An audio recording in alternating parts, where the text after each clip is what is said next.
వాళ్ళిద్దరు ఫ్రెండ్స్ కదా. అవును. అలా శ్రీ విష్ణు గారితో చేయడం చేసాం. ముందు నారా రోహిత్ అనుకున్నారా దానికి? ఊరికే హెల్ప్ అదే చెప్పడానికి వెళ్ళారు మీరు, చెప్పడానికి వెళ్ళారు, ఏదన్నా తగులుతుంది కదా అని. అదే అంతే. శ్రీనాథ్ గారు చెప్పాడు కదా వెళ్ళమని. అది సో శ్రీ విష్ణు గారు ఏం చేశారంటే, అరే మనం ఇది బాగా చాలా బాగుంది కథ, మనం ఒక పని చేద్దాం, ప్రొడ్యూసర్ పట్టుకుందాం. మేము ఒక 1 year ప్రొడ్యూసర్ కోసం తిరిగాం. ఆ 1 year ఆయన ఎవ్రీ మంత్ నాకు శాలరీ ఇచ్చాడు. ఎవరు? శ్రీ విష్ణు ఇచ్చాడు. చాలా అదృష్టం. శాలరీ అని ఏం లేదు, అదే ఏదో మెయింటెనెన్స్ 50,000, 30,000, 40,000 అంతే. ఒకసారి చైన్ పెట్టాడు, గోల్డ్ చైన్, ప్రామిస్ ఇది. గోల్డ్ చైన్ ఇట్లా తీసి పెడితే నేను తీసుకోలే అసలు. ఫస్ట్ డే కలిసినప్పుడే కథ అంటే ఫస్ట్ కలుస్తున్నాను. ఆయన ఎక్కువ ట్రావెల్ చేసేవాడు అనమాట డైరెక్టర్స్తో.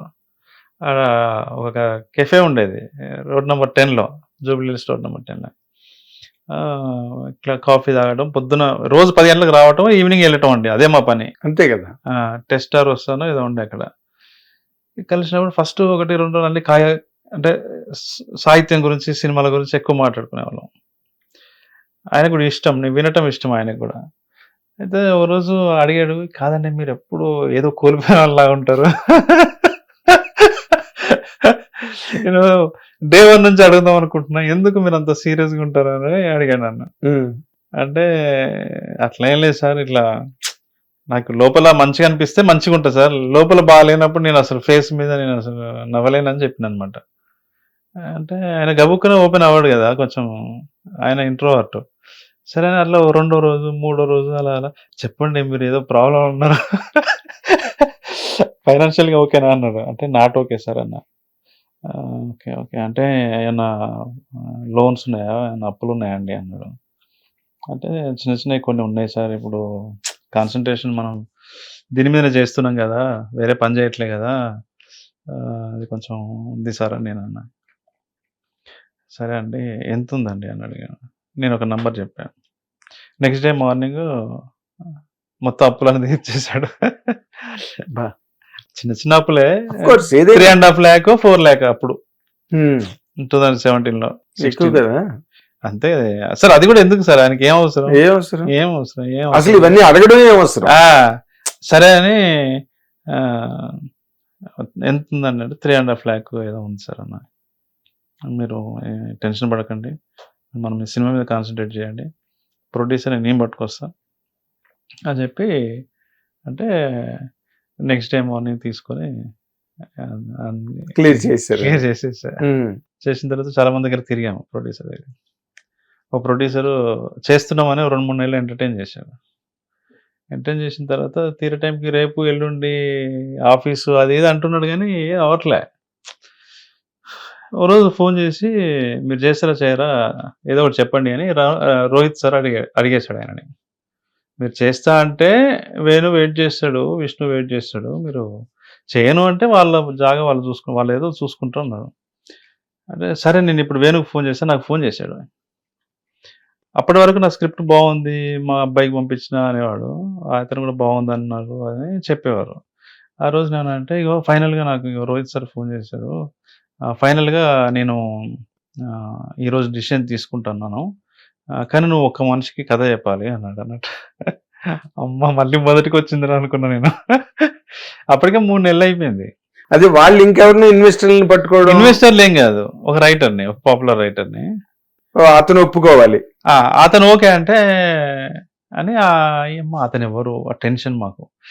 నేను రోహిత్ గారికి ఫోన్ చేసి ఇట్లా ఎవరికో చెప్పమంటున్నాడు సార్ అంటే, సరే లాస్ట్ అండ్ ఫైనల్ చెప్పిరాపో అన్నాడు అన్నట్టు.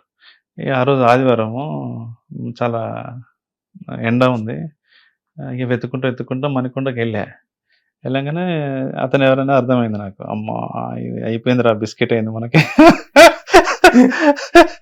వీళ్ళేమో మంచి కమర్షియల్ రైటర్లు, కష్టం అని కథ చెప్పాను. నీది నాదే కథ బాగుంది, ఇది నవలకి దానికి పనికొస్తుంది, సినిమాకి పనికిరాదు, నీ కెరీర్ కూడా బాగుండదు, ఎందుకు అది ఇది అని అన్నాడు. మొత్తం జారిపోయి అసలు గుండెలు ఇట్లా. అంతే కదా, అసలు ఏం అర్థం కాలే. ఎవరా కమర్షియల్ రైటర్? అమ్మాయి వద్దులేండి సార్, ఇప్పుడు మంచి తర్వాత చెప్తాను. డైరెక్టర్ కదా, రైటర్ అదే కమర్షియల్ రైటర్. బయటకు వచ్చిన తర్వాత ఫోన్ చేశాం మన రోహిత్ గారికి, సార్ ఇట్లా అన్నారు అని. అంటే నువ్వు లైట్ తీసుకో, వాళ్ళు చేసినవన్నీ కూడా ఏమి హిట్లు కాదు కదా, నువ్వు వచ్చేసే మన ఇంటికి వచ్చేసే అంటే సార్ వాళ్ళ ఇంటికి వెళ్ళా, రోహిత్ గారి ఇంటికి వెళ్ళిన తర్వాత ఇవన్నీ కాదులే, నాకు అర్థమైంది నీ కథ రెగ్యులర్ ప్రొడ్యూసర్స్ ఓకే చేయరు, ఎందుకంటే పెద్ద హీరో లేరు, ఎవరు లేరు కదా, ఎంతైతే చెప్పాను అన్నాడు. అంటే 1.5 అయిపోతుంది సార్ అన్న. పక్కా అయిపోతుందా, మళ్ళీ మనం ఇరుక్కుంటాం అన్నాడు. విష్ణు గారు కూడా అయిపోతుంది 1.5 అన్నాడు. మేము 80 lakhs చేసాం దాన్ని. నీది నాది ఒకే కథ. అది అందరికి తెలిసిన విషయం. దాని నుంచి నాకు ఎంత పేరు వచ్చింది, మంచి మైలేజ్ వచ్చింది బాగా బాగా. మిమ్మల్ని చాలా మంది నీది నాది ఒకే కథ వేణు అంటారు సార్. అయితే సినిమా రిలీజ్ అయిన ఫస్ట్ మార్నింగ్ షో తర్వాత వచ్చిన ఫోన్ కాల్, ఫస్ట్ విష్ణుకు ఫోన్ కాల్ వచ్చింది. విష్ణు గారిని పక్కనే ఉన్నాం. ఆ రైటర్ ఫోన్ చేశాడు. ఫోన్ చేసి అబ్బా ఏం సినిమా తీశారు, ఏం సినిమా అండి, ఎంత హానెస్ట్గా ఉంది, ఆ డైరెక్టర్ ఎవరు కానీ చాలా బాగా చేశారు. ఈయన షాక్ అవుతున్నాడు. ఈయన విష్ణు పక్కనే ఉన్నారండి, మాట్లాడండి అంటే నేను సార్ అన్నాను. అసలు ఇంత బాగా చేశారు మీరు, ఇంతే స్వచ్ఛంగా ఉండండి, మీరు ఇంతే ప్యూర్గా సినిమాలు చేయాలి ఫ్యూచర్లో కూడా అన్నాడు. సార్ మీకు ఈ కథ తెలుసు కదా సార్, నేను ఆ రోజు వచ్చినా కదా సార్ అని నేను అన్నా. ఆయన షాక్ అయ్యాడు. అరే అప్పుడు అలా లేదే అన్నాడు. అదే ఇప్పుడు ఈ రోజున్న డైరెక్టర్లు కూడా మీరు ఆ రోజు ఏదైతే ఫేస్ చేశారో సేమ్ ప్రాబ్లం ఫేస్ చేస్తున్నారు ఇప్పుడు. అర్థం కాక మీరు ఇప్పుడు చెప్పింది ఆయనకు అర్థం కాల. అంటే ఎక్కడో నేను కాన్ఫిడెంట్ గా చెప్పడంలో లోపం జరగవచ్చు, లేదంటే తను సరిగ్గా దాన్ని అట్లాగే సార్. ఇప్పుడు మీరు స్ట్రాంగ్ గా కాన్ఫిడెంట్ గా చెప్పకపోవడం కదా సార్, ఆయన సీనియర్ రైటర్ అయినప్పుడు మీరు చెప్పే దాంట్లో ఉన్న పాయింట్ ఏంటో పట్టుకోగలగాలిగా. అది డిసప్పాయింట్ అయినా నేను. అది ఇప్పుడు చాలా మంది ఫేస్ చేస్తారు. ఒక ఇందులో ప్లాట్ అన్నా అర్థమై ఉంటది కదా, దాన్ని అన్నా అప్రిషియేట్ చేయాలి కదా. అదే మేము ఆ రోజు ఒక 2-3 hours రోహిత్ గారు, విష్ణు గారు, మేము మరీ అంత ఘోరంగా ఎందుకు ఉంది, అసలు ఇంత మంచి మీనింగ్ఫుల్ సినిమా కదా, కంటెంట్ కదా, అట్లా చెప్పాడు. నువ్వు సరిగ్గా చెప్పినావా అనేవాళ్ళు నన్ను. నువ్వు సరిగ్గా చెప్పినావు, నువ్వు ఎట్లా చెప్పినావు చెప్పు. విష్ణు గారు కూడా ఎలా చెప్పినావు చెప్పంటే, ఎలా ఏమో సార్ మీకు చెప్పినట్టే చెప్పినా కన్నా. సర్లే ఓకే మనమే చేద్దామని చేసాం. 80 lakhs చేసేసాం. చాలా గ్రేట్. మీరు 80లో చేశారా 90లో చేశారా అని కాదండి, మీకు ఆ సినిమా మంచి మైలేజ్ వచ్చింది. రోహిత్ గారు, శ్రీ విష్ణు గారు మిమ్మల్ని బాగా నమ్మారు.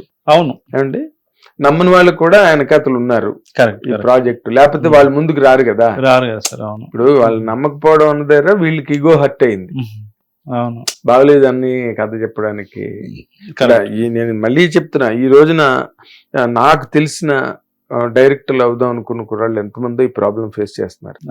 కథ అర్థం కాక అది పెద్ద హై లేదండి ఫిల్మ్ లో, అది ఎక్కడో ఏదో మిస్ అవుతుంది. హిట్ టీవీ యాప్, ఇందులో short news, live news, entertainment shows, movies, digital magazines తో పాటు మీ జిల్లా వార్తలను కూడా ఫ్రీగా చూడొచ్చు.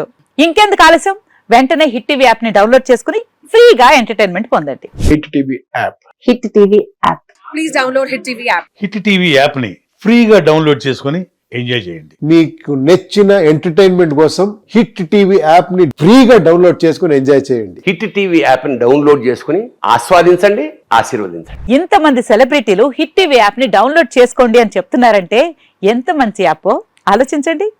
అమెరికా అమెరికా అమెరికా అమెరికాలో చదవాలనుకునే వాళ్ళకి విశ్వసనీయమైన పేరు మన శౌర్య కన్సల్టెన్సీ.